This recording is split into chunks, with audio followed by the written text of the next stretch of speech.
ശരിക്കറിയില്ല. അവന്റെ പ്രണയത്തിന് വേണ്ടിയല്ല, പ്രതികാരത്തിന് വേണ്ടിയാണ് ആ പെൺകുട്ടിയെ ഇങ്ങോട്ട് കൊണ്ടുവന്നെന്ന് രാജേശ്വരി അറിഞ്ഞാൽ അവൾ എങ്ങനെ പ്രതികരിക്കുമെന്ന് അറിയില്ല. രാജശേഖരൻ ഓർത്തുകൊണ്ടൊരു ദീർഘശ്വാസം എടുത്തുവിട്ടു. എന്നാലും നിങ്ങളിൽ നിന്ന് ഞാനിത് പ്രതീക്ഷിച്ചില്ല. പണ്ട് ആരൊക്കെയോ ചെയ്ത തെറ്റിന്റെ പേരിൽ ഒരു പാവം പെൺകുട്ടിയോട് കാണിക്കുന്ന ഈ ക്രൂരതയുണ്ടല്ലോ, കഷ്ടം തന്നെ ഏട്ടാ. അതും പറഞ്ഞുകൊണ്ട് അവരെയും തറപ്പിച്ചു നോക്കിയ ശേഷം രാജേശ്വരി വേഗം ആ മുറി വിട്ട് പുറത്തേക്ക് ഇറങ്ങി. അവര് പോയതും രാജശേഖരൻ ശ്രീദേവിയെ നോക്കിയ ശേഷം ഫയലടച്ചു വെച്ച് സെറ്റിയിലേക്ക് ചാരിക്കിടന്നുകൊണ്ട് കണ്ണുകൾ മുറുക്കി അടച്ചു. കല്ലും മുള്ളും നിറഞ്ഞ വഴിയിലൂടെ തനു അതിവേഗത്തിൽ ഓടിക്കൊണ്ടിരുന്നു. തൊട്ടു പിന്നാലെ വരുന്ന ഭീമാകാരമായ സത്വത്തെ അവൾ ഭയത്തോടെ തിരിഞ്ഞു നോക്കി. നാവിൽ നിന്നും ചോരയിട്ട് വീഴുന്ന ആ ഭീകര സത്വം അവളുടെ തൊട്ടു പിന്നിലായി എത്തി അവളുടെ മുടിയിൽ പിടിച്ചു വലിച്ചു. അടി തെറ്റി അവൾ നിലത്തേക്ക് വീണു. തന്റെ അരികിലേക്ക് നടന്നു വരുന്ന ആ സത്വത്തെ ഭയത്തോടെ നോക്കിക്കൊണ്ട് അവൾ പിന്നിലേക്ക് ഇഴഞ്ഞു. വേണ്ട വേണ്ട, എന്നൊന്നും ചെയ്യരുത്, അവൾ കരഞ്ഞുകൊണ്ട് പറഞ്ഞു. അപ്പോഴേക്ക് അതൊരു അട്ടഹാസത്തോടെ അവളുടെ മേൽ ചാടി വീണിരുന്നു. ഒരലർച്ചയോടെ താൻ പടിയിൽ നിന്ന് ചാടി എഴുന്നേറ്റു. ഒരു നിമിഷം അവൾക്ക് ചുറ്റുമുള്ളൊന്നും മനസ്സിലായില്ല. അവൾ നെഞ്ചിൽ കൈവച്ചുകൊണ്ട് ചുറ്റിനും നോക്കി. കൂറ്റാകൂറ്റി ഇരുട്ട് മാത്രം. അവൾ പേടിയോടെ നിലത്തേക്ക് ഇറങ്ങി. വേഗത്തിൽ റൂമിനകത്തേക്ക് കയറി വാതിലടച്ച് കുറ്റിയിട്ടു. ശേഷം ഓടിപ്പോയി ടേബിൾ വെച്ചിരുന്ന വെള്ളമെടുത്ത് വായിലേക്ക് അമഴ്ത്തി. ആ നിമിഷങ്ങളൊക്കെയും അവളുടെ മനസ്സിൽ ആ ഭയാനകമായ സ്വപ്നം നിറഞ്ഞിരുന്നു. ജഗ് ടേബിളിലേക്ക് വെച്ച ശേഷം അവൾ ഒരു നിമിഷം കണ്ണുകൾ മുറുക്കി അടച്ച് നിന്നു. അല്പസമയത്തിന് ശേഷം ശ്വാസം നിർത്തിവിട്ടുകൊണ്ട് അവൾ കണ്ണുകൾ പതിയെ തുറന്നു. മുന്നിലേക്ക് കാഴ്ച കണ്ട് അവളൊന്ന് ഞെട്ടി. വാതിലിന് ഇരു സൈഡിലും കൈകൾ വെച്ച് ചുവന്ന കണ്ണുകളാലെ തന്നെ തുറിച്ചു നോക്കിക്കൊണ്ട് നിൽക്കുന്നു ദത്തൻ. ഒരു നിമിഷം അവന്റെ ആ ഭാഗത്തിൽ അവൾ തറഞ്ഞു നിന്നുപോയി. അവൾ ഭയത്തോടെ അവനെ തന്നെ നോക്കിയിരുന്നു. ഉറച്ച കാൽവെപ്പുകളോട് അവൻ അകത്തേക്ക് കയറി വാതിൽ ലോക്ക് ചെയ്തു. ഫോണും വാലറ്റും ടേബിളിലേക്ക് വെച്ച ശേഷം അവൻ കബോർഡ് തുറന്ന് അതിൽ നിന്നൊരു ടവലും കൊണ്ടെടുത്തുകൊണ്ട് വാഷ്റൂമിലേക്ക് കയറി. അവൻ പോയതും അതുവരെ തലകുനിച്ച് നിന്ന തനു മുഖമുയർത്തി അവൻ പോയ വഴിയോ നോക്കിക്കൊണ്ട് നെഞ്ചിൽ കൈവച്ചൊരു ദീർഘശ്വാസം എടുത്തു. ശേഷം അവൻ വരുന്നതിന് മുന്നേ കട്ടിൽ നിന്നൊരു പില്ലോയും ഷീറ്റ് എടുത്തുകൊണ്ട് സോഫയിലേക്ക് പോയി കിടന്നു. പതിയെ അവളുടെ കണ്ണുകൾ നിദ്ര പുൽകുമ്പോഴും അവളുടെ മനസ്സ് നിറയെ കുറച്ചു മുമ്പ് താൻ കണ്ട ഭയാനകമായ സ്വപ്നമായിരുന്നു. വാഷ്റൂമിൽ നിന്ന് കുളി കഴിഞ്ഞ് തത്തിന് പുറത്തേക്ക് ഇറങ്ങിയതും സോഫയിൽ മൂടിപ്പോച്ച് സുഖമായി കിടന്നുറങ്ങുന്ന തനുവിനെ കണ്ടു. അവന്റെ കണ്ണുകൾ കുറുകി. അവൻ തല തുവർത്തിക്കൊണ്ടിരുന്ന ടവൽ സ്റ്റാൻഡിലേക്ക് ഇട്ട ശേഷം ഒരു പൂച്ച ചിരിയോടെ അവിടെ അരികിലേക്ക് നടന്നു. ഇങ്ങനെ കട്ടിലും സോഫയിലായിട്ട് കിടക്കാനാണെങ്കിൽ പിന്നെ ഞാൻ എന്തിനാണ് ഈ പെയിന്റിങ്ങിൽ നിന്റെ കഴുത്തിലൊരു താലി കെട്ടി തന്നത്? കണ്ണുകൾ അടച്ചുറങ്ങിക്കിടക്കുന്നവരുടെ മുഖത്തേക്ക് നോക്കി അവനൊരു പുച്ഛത്തോടെ പറഞ്ഞുകൊണ്ട് അവൾ ഇരുകൈകളിലായി കോരിയെടുത്തു. ഗാഠമായി നിദ്രയിലാണ്ടിരുന്നപ്പോഴാണ് തന്നെ ആരോ എടുത്തുയർത്തിയ പോലെ തനുവിന് തോന്നിയത്. അവൾ ഞെട്ടലോടെ തന്റെ കണ്ണുകൾ വലിച്ചു തുറന്നപ്പോഴേക്കും എടുത്തെറിയപ്പെട്ട പോലെ അവൾ ബെഡിലേക്ക് വീണിരുന്നു. പെട്ടെന്നുള്ള ദത്തന്റെ ആ പ്രവൃത്തിയിൽ തനുവിന്റെ ശരീരം നന്നായി നൊന്നു.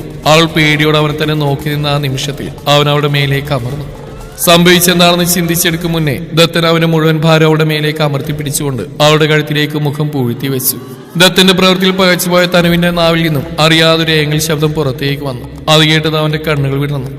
അവനവളുടെ കഴുത്തിൽ ചുണ്ടുകൾ ചേർത്ത് പതിയെ അവിടെ നുണയാൻ തുടങ്ങി. ദത്തന്റെ ആ പ്രവൃത്തിയിൽ അവളുടെ കണ്ണുകൾ മിഴിഞ്ഞു വന്നു. അവൾ അവന്റെ കീഴിൽ കിടന്ന് പിടയാൻ തുടങ്ങി. കൈകൾ ഉയർത്തി അവന്റെ ദേഹത്ത് തള്ളിക്കൊണ്ട് അവനെ തന്നിൽ നിന്ന് അകറ്റി മാറ്റാൻ ശ്രമിച്ചു. അടങ്ങിക്കിടക്കടി. അവൻ അവളുടെ ചെവിയിലായി മുരണ്ടുകൊണ്ട് അവളുടെ ഇരുകൈകളും തന്റെ കൈകൾ കൊണ്ട് അമർത്തി പിടിച്ച് മുകളിലേക്ക് ഉയർത്തി ലോക്ക് ചെയ്തു. അവന്റെ പിടിയുടെ ശക്തിയിൽ അവളുടെ കൈകൾ നന്നായി വേദനിക്കാൻ തുടങ്ങി. പ്ലീസ് എന്നെ വീട്ട്, അവൾ കരഞ്ഞുകൊണ്ട് അവനോടായി പറഞ്ഞു. എന്നാൽ അവൻ അവളുടെ വാക്കുകളെ പാടെ അവഗണിച്ചുകൊണ്ട് അവളുടെ കഴുത്തിലാകെ ചുംബിച്ചുകൊണ്ടിരുന്നു. അതേസമയം തന്നെ അവന്റെ വലത് കൈ അവളുടെ മേനിലൂടെ ഒഴുകിയിറങ്ങി സാരിക്കടിയിലൂടെ കാണുന്ന അവളുടെ നഗ്നമായ വയറിൽ അമർന്നു. അവന്റെ കൈകളുടെ ശക്തിയിൽ അവൾക്ക് വല്ലാത്ത വേദന തോന്നി. അവളൊന്ന് മുഖമുയർത്തി അവന്റെ തോളിലായി അമർത്തി കടിച്ചു. അതിന്റെ ഫലമായി അവന്റെ കൈകളൊന്ന് അയഞ്ഞതും അവൾ പെട്ടെന്ന് തന്നെ അവന്റെ ദേഹത്തുനിന്നും തള്ളി താഴെയിട്ടു. അവൾ തള്ളിയതിന്റെ ആഴത്തിൽ അവൻ നേരെ വന്ന് നിലത്തേക്ക് വീണതും അവന്റെ നടുവും പുറവും ശക്തിയിൽ തന്നെ വന്ന് ഇടിച്ചു. അപ്പോഴേക്ക് അവൾ കട്ടിൽ നിന്നും ചാടി എഴുന്നേറ്റ് മുറിയുടെ ഒരു മൂലയിലായി വന്ന് നിന്നു. ദത്ത് നിലത്തു നിന്നും ചാടി എഴുന്നേറ്റ് വർദ്ധിച്ച ദേഷ്യത്തോടെ അവിടെ അരികിലേക്ക് പാഞ്ഞെന്ന് അവളുടെ കരണത്തെ ആഞ്ഞടിച്ചു. മോളെ, എത്ര ധൈര്യം ഉണ്ടായിട്ടടി നീനെ തള്ളി താഴെയിട്ട്! അവളുടെ ഇരു കവിളിലുമായി കുത്തിപ്പിടിച്ചുകൊണ്ട് അവനെ ആക്രോശിച്ചതും കവിളിലെ വേദന കാരണം അവളുടെ കണ്ണുകൾ നിറഞ്ഞൊഴുകി. പ്ലീസ് വീട്ട്, എനിക്ക് വേദനിക്കണു. അവൾ അവന്റെ കൈകൾ പിടിച്ചു മാറ്റാൻ ശ്രമിച്ചുകൊണ്ട് പറഞ്ഞു. അവൻ അവളെ നോക്കി പുച്ഛിച്ചു. പിന്നെ എന്തുണ്ടാക്കാനാണ് നീ ഇത് പറഞ്ഞുകൊണ്ട് ഇങ്ങോട്ട് കെട്ടിയെടുത്ത്? അവനവളുടെ കഴുത്തിൽ കിടന്ന താലിയെടുത്ത് പൊക്കി കാണിച്ചുകൊണ്ട് ചോദിച്ചു. അവളിൽ വല്ലാത്തൊരു നിസ്സഹായത തെളിഞ്ഞു. അവൾ ദയനീയമായി അവന്റെ മുഖത്തേക്കൊന്ന് നോക്കി. നീ ഇപ്പൊ കാണിച്ച ഈ പ്രവൃത്തിക്കുള്ള ശിക്ഷ നിനക്ക് ഞാൻ തരുന്നുണ്ട്. അവന് വലം കൈ അവളുടെ കഴുത്തിലൂടെ ഇഴഞ്ഞ് കവിളിലൂടെ തെന്നിമാറി അവളുടെ ചുണ്ടിനെ ഞെരിച്ചു. ശേഷം മറുകൈ കൊണ്ട് അവളുടെ പിൻകഴുത്തിൽ പിടിച്ച് തന്നിലേക്ക് അടുപ്പിച്ചുകൊണ്ട് അവൻ ആ ചുവന്നു തൊടുത്ത ചുണ്ടുകളിലേക്ക് തന്റെ ചുണ്ടുകൾ ചേർത്ത് വെച്ച് നുകരാൻ തുടങ്ങി. ഒന്ന് എതിർക്കാൻ പോലും കഴിയാതെ അവന്റെ ആ പ്രവൃത്തിയിൽ തറഞ്ഞു നിൽക്കാൻ മാത്രമേ ആ നിമിഷം തനുവിന് സാധിച്ചുള്ളൂ. നിമിഷങ്ങൾ കഴിയും തോറും അവൻ അവളുടെ ഇരുതളങ്ങളെയും മാറി മാറി നുണഞ്ഞുകൊണ്ട് വലം കൈ താഴ്ത്തി അവളുടെ ഇടുപ്പിൽ അമർത്തി പിടിച്ചു. പതിയെ അവിടെ നിന്ന് തഴുകിക്കൊണ്ട് മുകളിലേക്ക് കയറി അവളുടെ വലതുമാറിനെ ഞെരിച്ചുടച്ചതും വേദനയോട് അവളൊന്ന് പുളഞ്ഞു. അവനെ തള്ളി മാറ്റാൻ നോക്കിയതും അവന്റെ പല്ലുകൾ ആഴത്തിൽ അവളുടെ ചുണ്ടുകളിൽ അമർന്നു. അവൾ വേദനയോടെ കണ്ണുകൾ മുറുക്കെ അടച്ചു. അവളുടെ കണ്ണുകൾ നിറഞ്ഞൊഴുകി. അവൾ അവന്റെ ഇരുതോളിലുമായി മുറുക്കെ പിടിച്ചു. അവനവളുടെ ചുണ്ടുകളെ മാറി മാറി നുണഞ്ഞുകൊണ്ടിരുന്നു. അവൾ അവനെ തന്നാലാവും വിധം തള്ളി മാറ്റാൻ ശ്രമിച്ചുകൊണ്ടിരുന്നു. എന്നാൽ അവന്റെ കരുത്തിനു മുമ്പിൽ അതെല്ലാം നിഷ്പ്രഭമായി. വാശിയോടെ തുടങ്ങിയ ചുംബനമായിരുന്നെങ്കിലും പതിയെ അവനത് ആസ്വദിക്കാൻ തുടങ്ങി. പതിയെ അവന്റെ കൈകൾ അവളിൽ മാന്ത്രികത സൃഷ്ടിച്ചു. അവളൊരു പിടച്ചിലോട് അവന്റെ മുടിയകളിൽ കോർത്തു വലിച്ചു. അവളെ കൊണ്ട് കഴിയും വിധം അവൾ അവനെ എതിർത്തുകൊണ്ടിരുന്നു. എത്ര നുകർന്നിട്ടും മതിവരാതെ അവൻ വീണ്ടും വീണ്ടും അവളിലേക്ക് ചുണ്ടുകൾ ആഴ്ത്തി ഇറക്കിക്കൊണ്ടിരുന്നു. നിമിഷങ്ങൾ കടന്നു പോകും തോറും അവൾക്ക് ശ്വാസമെടുക്കാൻ ബുദ്ധിമുട്ട് തോന്നി. ഇനി അവൻ ഈ വന്യത തനിക്ക് സഹിക്കാൻ കഴിയില്ലെന്ന് മനസ്സിലായതും സർവ്വശക്തിയുമെടുത്ത് അവനെ പിന്നിലേക്ക് ആഞ്ഞു തള്ളി.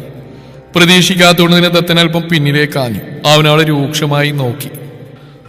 എന്തോ ഒരു കുറ്റബോധം പോലെ ചെയ്യുന്ന തെറ്റാണെന്ന് മനസ്സിൽ നിന്ന് ആരോ ആവർത്തിച്ച് പറയുന്നു. പക്ഷേ ആ നിമിഷം അവന്റെ മനസ്സിലേക്ക് നിറകണ്ണുകളോടെ യാത്ര പറഞ്ഞിറങ്ങിപ്പോകുന്ന രൂപം തെളിഞ്ഞു വന്നു.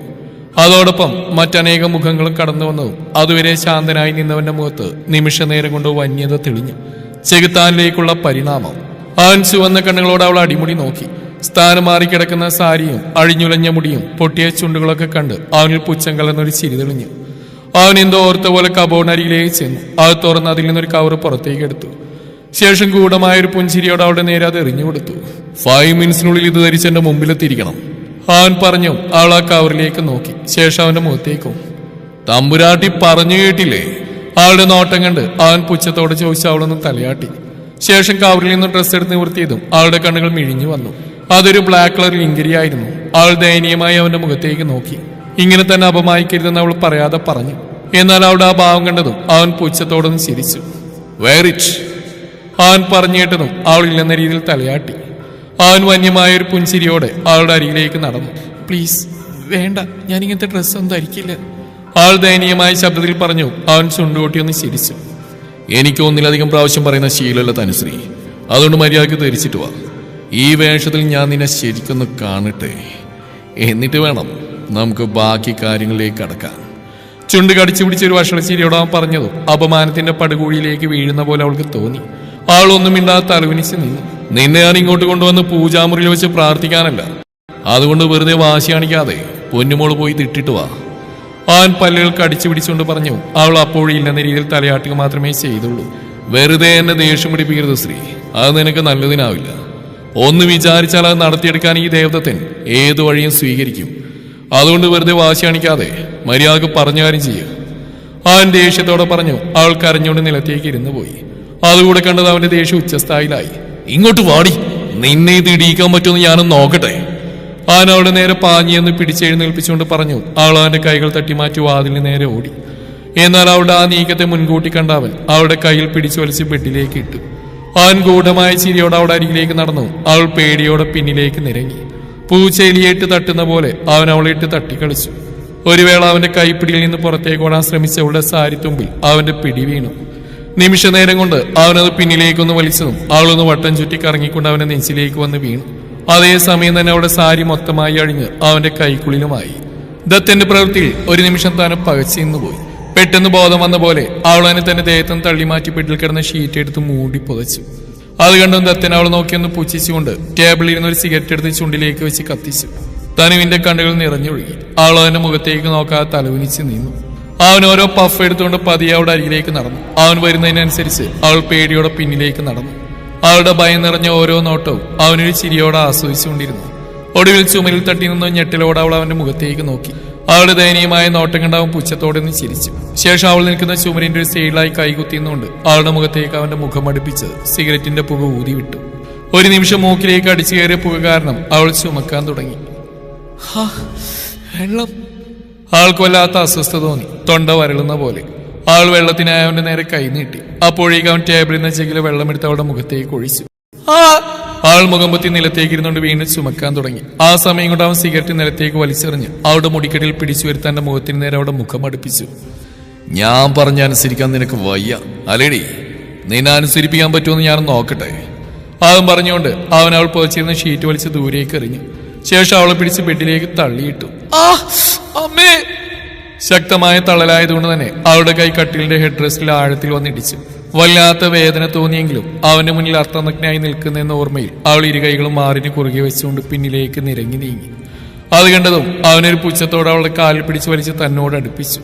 താൻ അവന്റെ കയ്യിൽ കിടന്ന് കുതിരാൻ തുടങ്ങി. അവനൊരു പുച്ഛച്ചിരിയോടെ അവളുടെ ഇരുകൈകളും മുകളിലേക്ക് പിടിച്ചുയർത്തി ലോക്ക് ചെയ്തുകൊണ്ട് അവളിലേക്ക് അമർന്നു. തനുവിനെ ശ്വാസം മുട്ടുന്ന പോലെ തോന്നി. പ്ലീസ് എന്നെ ചെയ്യല്ലേ? ആൾ ദയനീയമായി പറഞ്ഞു. അവൻ രൂക്ഷമായി അവളെ നോക്കി. ഞാൻ നിന്നെ ഇങ്ങോട്ട് എന്താവശ്യത്തിന് വേണ്ടിയാണ് കൊണ്ടുവന്നത്? അവളുടെ മുഖത്തേക്ക് മുഖം അടുപ്പിച്ചുകൊണ്ട് അവളൊന്ന് കൂർപ്പിച്ചു നോക്കണം അവൻ ചോദിച്ചു. അതിനവൾക്ക് മറുപടി ഉണ്ടായിരുന്നില്ല. അവളൊന്നും മിണ്ടാ മുഖം തിരിച്ച് കിടന്നു. വായ തുറന്ന് പറയടി, എന്താവശ്യത്തിന് വേണ്ടിയാണ് ഞാൻ നിന്നെ ഇങ്ങോട്ട് കെട്ടിയെഴുന്നള്ളിച്ച് കൊണ്ടുവന്നതെന്ന്? കുഞ്ഞിന് വേണ്ടി. അവളുടെ കവളിൽ കുത്തിപ്പിടിച്ചുകൊണ്ട് അവൻ അലർച്ചയോടെ ചോദിച്ചു. അവൾ പേടിയോടെ മറുപടി പറഞ്ഞു. ഓ, അപ്പൊ അതറിയാം. എന്നിട്ടാണോടി പുള്ളി എവിടെ കിടന്ന് ഈ ഷോ കാണിക്കുന്നത്? എന്താടി, ഞാനും നീ കൂടെ മുഖത്തോട് മുഖം നോക്കിയിരുന്ന കുഞ്ഞിനുണ്ടാക്കാന്നാണ് നീ കരുതിയിരിക്കുന്നത്? അവനൊരു പുച്ഛത്തോട് ചോദിച്ചു. അവൾക്ക് അതിന് മറുപടി ഉണ്ടായിരുന്നില്ല. ശരിയാണ് അവൻ പറഞ്ഞത്. ഒരു കുഞ്ഞിന് വേണ്ടി മാത്രമാണ് അവൻ തന്നെ ഇങ്ങോട്ട് കൊണ്ടുവന്നത്. എന്നിട്ടും താൻ അവനെ എതിർക്കുന്നു. എന്തിനു വേണ്ടി? അതിനൊരു ഉത്തരമേ ഉള്ളൂ. ഒരിക്കലും ഇഷ്ടമില്ലാതെ അവന് കീഴ്പ്പെടാൻ താൻ ആഗ്രഹിക്കുന്നില്ല. അവൾ നിറകണ്ണുകളോട് അവനെ നോക്കി. നിന്റെ ഈ പൂങ്കണ്ണീരൊന്നും എന്റെ മുന്നിൽ വേണ്ട. അത് കണ്ടാലൊന്നും ഇതെന്റെ മനസ്സിലില്ല. 10 ലക്ഷം നിന്റെ കയ്യിൽ ഞാൻ എണ്ണി തന്നിട്ടുണ്ടെങ്കിൽ എന്റെ ആവശ്യം നിറവേറ്റാൻ എനിക്കറിയാം. പല്ലുകൾ ഞെരിച്ചുകൊണ്ട് അവൻ പറഞ്ഞു. ഇനിയൊന്നും പറയാനില്ലെന്ന മട്ടിൽ അവൾ കണ്ണുകൾ മുറുക്കി അടച്ച് മുഖം ചിരിച്ച് കിടന്നു. അപ്പൊ എങ്ങനെയാ, തുടങ്ങുമല്ലേ? അവനൊരു വഷള ചിരിയോടെ പറഞ്ഞു. അവളൊന്നും മിണ്ടാ മുഖം ചരിച്ച് അതേ കിടപ്പ് കിടന്നു. അതോടൊപ്പം അവളുടെ കണ്ണുകൾ നിറഞ്ഞൊഴുകുന്നുണ്ടായിരുന്നു. ഒരു നിമിഷം അവൻ അവളുടെ കുഞ്ഞുമുഖത്തേക്ക് തന്നെ നോക്കി. ആരെയും ആകർഷിക്കുന്ന നിഷ്കളങ്കമായ മുഖം. ഒന്നും നുള്ളി പോലും നോവിക്കാൻ തോന്നില്ല. പക്ഷേ ഏതോ ഒരു ഓർമ്മയിൽ അവന്റെ കണ്ണുകൾ കുറുകി. അവന്റെ മനസ്സിൽ ആരോടൊക്കെയുള്ള പക നിറഞ്ഞു. അതിന്റെ ഫലമായി അവന്റെ കൈകൾ അവളുടെ ശരീരത്തിൽ മുറുകി. ഒന്ന് ഉയർന്നു പൊങ്ങിക്കൊണ്ട് അവൻ അവളുടെ നെറ്റിയിൽ ചുംബിച്ചു. പതിയെ അവന്റെ ചുണ്ടുകൾ താഴേക്ക് അരിച്ചിറക്കി. അവളുടെ ഇരു കണ്ണുകളിലും കവിളിലും പതിഞ്ഞുകൊണ്ട് അതിന്റെ ഇണയിലേക്ക് ചേർന്നു. ഇരുതളങ്ങളും മാറി മാറി നുകർന്നുകൊണ്ട് അവൻ അവളിലെ പെണ്ണിനെ തൊട്ടുണർത്തിക്കൊണ്ടിരുന്നു. അതേസമയം അവന്റെ വലതു കൈ അവളുടെ നഗ്നമായ അരക്കെട്ടിൽ മുറുകി. അവളുടെ ആ കുഞ്ഞു വയറിലൂടെ കൈവിരലുകൾ ഇഴച്ചുകൊണ്ട് അവൻ അവളുടെ നാഭിച്ചൂഴിയിലേക്ക് വിരലുകൾ അഴ്ത്തി. അതുവരെ കണ്ണുകൾ അടച്ച് മിഴിനീർ വാർത്തുകൊണ്ടിരുന്ന തനു ഏങ്ങിലോടെ ഒന്ന് ഉയർന്നു പൊങ്ങി. അവളുടെ ചുണ്ടിൽ നിന്ന് അകന്നു മാറാതെ തന്നെ അവൻ അവളുടെ ദേഹം മുഴുവൻ ഞെക്കിയും മുറുക്കിയും വേദനിപ്പിച്ചുകൊണ്ടിരുന്നു. വന്യമായ ചുംബനം അതിന്റെ അതിരുകൾ ലംഘിച്ചു തുടങ്ങിയതും അവനവളുടെ കീഴ്ചുണ്ടിൽ അമർത്തി കടിച്ചുകൊണ്ട് അകന്നു മാറി. അവൾ ആശ്വാസത്തോടെ നെഞ്ചിൽ കൈവച്ചുകൊണ്ട് ശ്വാസം ആഞ്ഞു വലിച്ചു. പെട്ടെന്ന് അവളുടെ കണ്ണുകൾ മിഴിഞ്ഞു വന്നു. അവൾ ഞെട്ടലോടെ അവന്റെ മുഖത്തേക്ക് നോക്കിയതും അവൻ അവളെ ശ്രദ്ധിക്കാതെ ചെയ്തുകൊണ്ടിരുന്ന പ്രവൃത്തി തുടരുകയാണ് ചെയ്തത്. വേണ്ട പ്ലീസ്. തന്റെ ദേഹത്തു നിന്നും വസ്ത്രങ്ങൾ അഴിച്ചു മാറ്റുന്നവനെ തടയാനായി അവൾ ഒരു വിഫല ശ്രമം നടത്തി നോക്കിയെങ്കിലും അവന്റെ കൈക്കരുത്തിന് മുമ്പിൽ അവൾ തളർന്നു പോയിരുന്നു.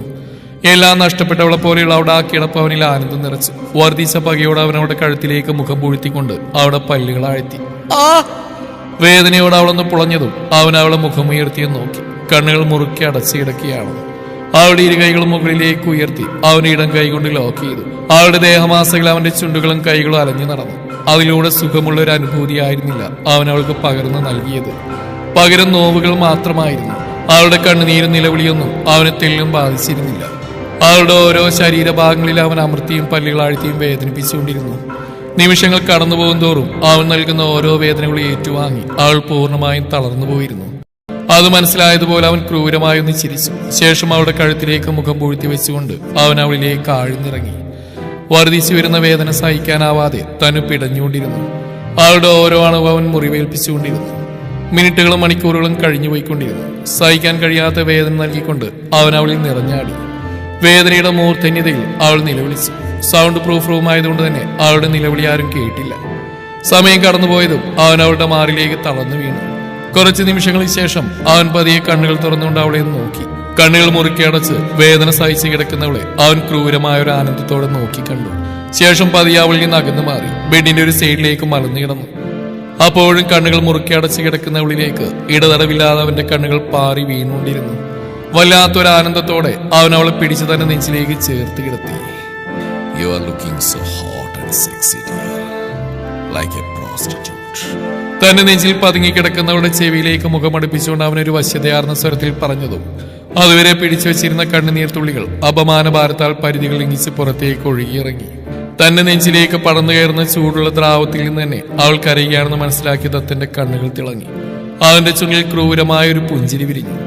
ഇത് വെറും തുടക്കം മാത്രമാണ് തനുശ്രീ. ഇനി ഓരോ രാത്രിയിലും ഇതിനേക്കാൾ ഇരട്ടി വേദന നീ അനുഭവിപ്പിക്കും. ഈ ദത്തൻ നിന്റെ കണ്ണുനീര് കണ്ടവരെ നേരണം. അതാണ് ഈ കുടുംബത്തോട് ചെയ്ത തെറ്റുകൾക്ക് ഈ ദത്തൻ അവർക്ക് നൽകുന്ന ശിക്ഷ. പകയോട് അവൻ മനസ്സിൽ പറയുമ്പോൾ അവളെ ചേർത്ത് പിടിച്ചിരുന്ന അവന്റെ കൈകൾ അവളുടെ ശരീരത്തിൽ ഓരോ മുറിവുകളിൽ അമർന്നുകൊണ്ടിരുന്നു.